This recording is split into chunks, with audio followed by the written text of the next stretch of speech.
Nang ako'y umalis, tahimik ang bahay, tulog pa ang paligid.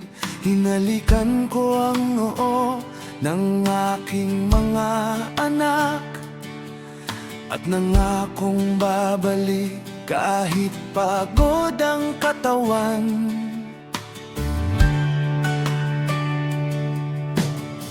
Mula Luzon hanggang Mindanao ang daan,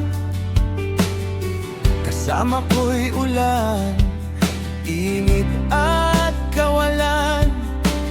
Habang ang iba'y yakap ang kanilang pamilya, ako'y yakap lamang ng manibela sa biyahe ko'y pag-asa.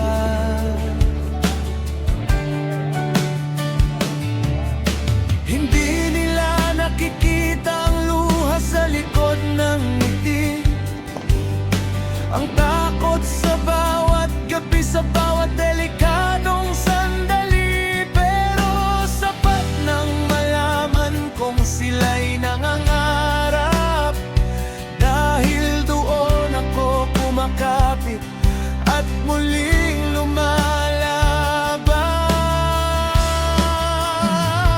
Sa bawat gulong na umiikot sa kalsada, pangarap ng pamilya ang aking kasama.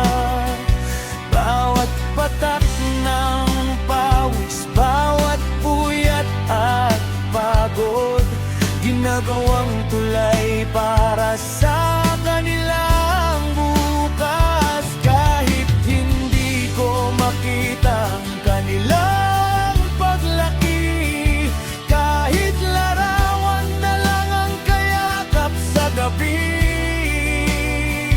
Kung apagkat na tapos ang aking mga anak, balang araw lahat ng sakit ng buhay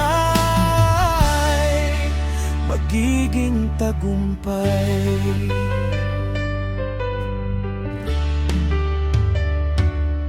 Tatlo kong anak ang sabay-sabay nag-aaral.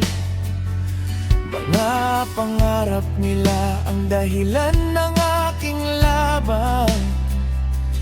May mga gabing gusto ko nang umuwi, pero kulang pa ang kita para sa matrikula nila'y maibigay.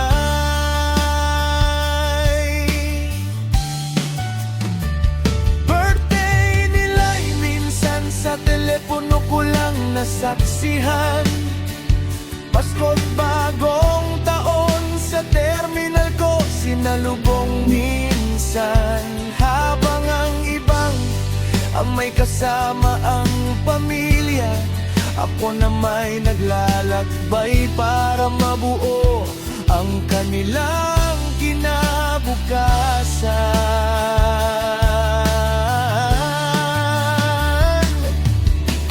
Minsan naiisip ko kung sulit pa ba ang lahat, pero kapag narinig kong pa salamat, sapat lahat ng sugat at pagod ay nawawala. Kapag alam kong may magandang bukas silang makikita. Sa bawat gulong na umiikot sa kalsada, pangarap ng pamilya ang aking kasama.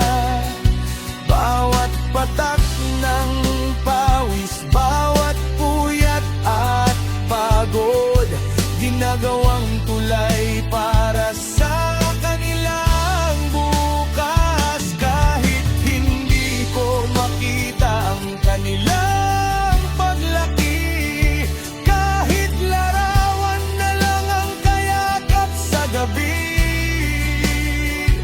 Kung makapagtatapos ang aking mga anak, balang araw lahat ng sakit ng buhay magiging tagumpay.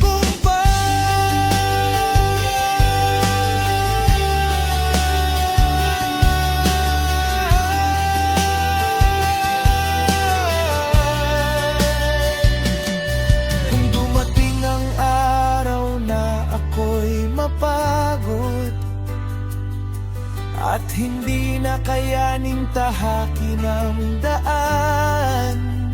Sana maalala ninyo ang isang amang lumaban, hindi para yumaman, kundi para kayo'y magkaroon ng kinabukasan.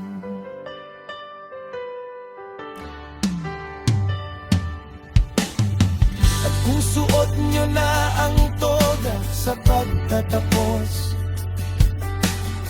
baka nasa malayo pa rin ako noon. Pero sa bawat palakpak ng